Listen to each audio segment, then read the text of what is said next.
fellow citizens of the Senate and the House of Representatives. Among the vicissitudes incident to life, no event could have filled me with greater anxieties than that of which the notification was transmitted by your order, and received on the 14th day of the present month. On the one hand, I was summoned by my country, whose voice I can never hear but with veneration and love, from a retreat which I had chosen with the fondest predilection, and, in my flattering hopes, with an immutable decision, as the asylum of my declining years, a retreat which was rendered every day more necessary as well as more dear to me, by the addition of habit to inclination, and of frequent interruptions in my health to the gradual waste committed on it by time. On the other hand, the magnitude and difficulty of the trust to which the voice of my country called me, being sufficient to awaken in the wisest and most experienced of her citizens, a distrustful scrutiny into his qualification, could not but overwhelm with despondence, one, who, inheriting inferior endowments from nature and unpracticed in the duties of civil administration, ought to be peculiarly conscious of his own deficiencies. In this conflict of emotions, all I dare aver, is, that it has been my faithful study to collect my duty from a just appreciation of every circumstance, by which it might be affected. All I dare hope, is, that, if in executing this task I have been too much swayed by a grateful remembrance of former instances, or by an affectionate sensibility to this transcendent proof, of the confidence of my fellow citizens, and have thence too little consulted my incapacity as well as disinclination for the weighty and untried cares before me, my error will be palliated by the motives which misled me, and its consequences be judged by my country, with some share of the partiality in which they originated. Such being the impressions under which I have, in obedience to the public summons, repaired to the present station, it would be peculiarly improper to omit in this first official act, my fervent supplications to that Almighty Being who rules over the universe, who presides in the councils of nations, and whose providential aids can supply every human defect, that his benediction may consecrate to the liberties and happiness of the people of the United States, a government instituted by themselves for these essential purposes, and may enable every instrument employed in its administration to execute with success the functions allotted to his charge. In tendering this homage to the great author of every public and private good, I assure myself that it expresses your sentiments not less than my own, nor those of my fellow citizens at large, less than either. No people can be bound to acknowledge and adore the invisible hand, which conducts the affairs of men more than the people of the United States. Every step, by which they have advanced to the character of an independent nation, seems to have been distinguished by some token of providential agency. And in the important revolution just accomplished in the system of their united government, the tranquil deliberations and voluntary consent of so many distinct communities, from which the event has resulted, cannot be compared with the means by which most governments have been established, without some return of pious gratitude along with an humble anticipation of the future blessings which the past seem to presage. These reflections, arising out of the present crisis, have forced themselves too strongly on my mind to be suppressed.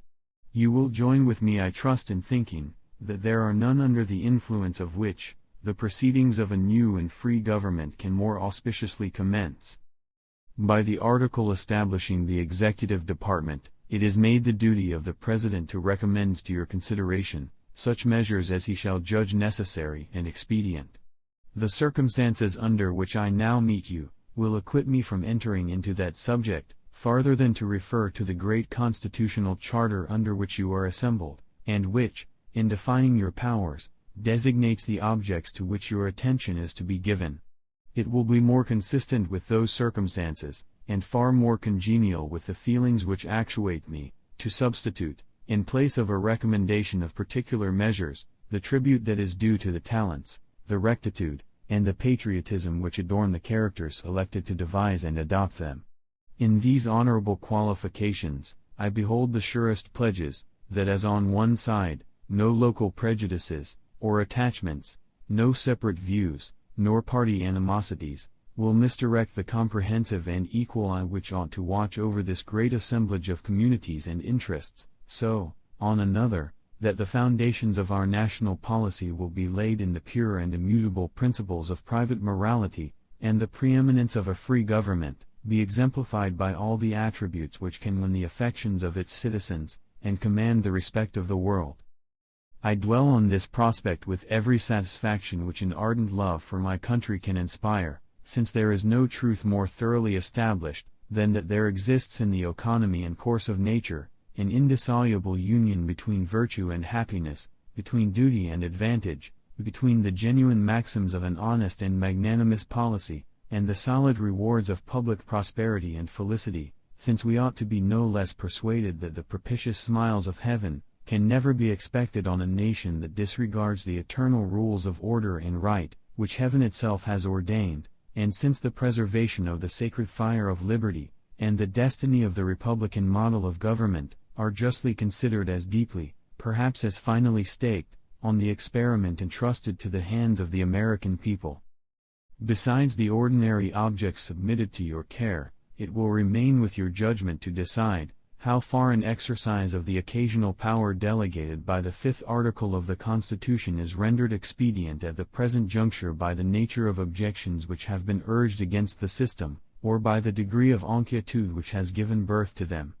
Instead of undertaking particular recommendations on this subject, in which I could be guided by no lights derived from official opportunities, I shall again give way to my entire confidence in your discernment and pursuit of the public good, for I assure myself that whilst you carefully avoid every alteration which might endanger the benefits of an united and effective government, or which ought to await the future lessons of experience, a reverence for the characteristic rights of freemen, and a regard for the public harmony, will sufficiently influence your deliberations on the question how far the former can be more impregnably fortified, or the latter be safely and advantageously promoted.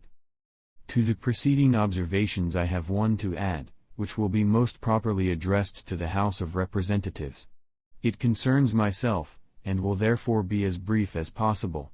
When I was first honored with a call into the service of my country, then on the eve of an arduous struggle for its liberties, the light in which I contemplated my duty required that I should renounce every pecuniary compensation. From this resolution I have in no instance departed.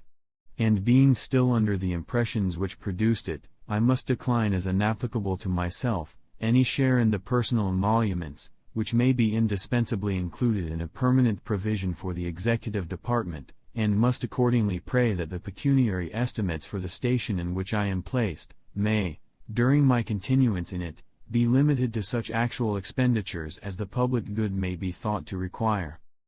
Having thus imparted to you my sentiments, as they have been awakened by the occasion which brings us together, I shall take my present leave, but not without resorting once more to the benign parent of the human race, in humble supplication that since he has been pleased to favor the American people, with opportunities for deliberating in perfect tranquility, and dispositions for deciding with unparalleled unanimity on a form of government, for the security of their union, and the advancement of their happiness, so his divine blessing may be equally conspicuous in the enlarged views, the temperate consultations, and the wise measures on which the success of this government must depend,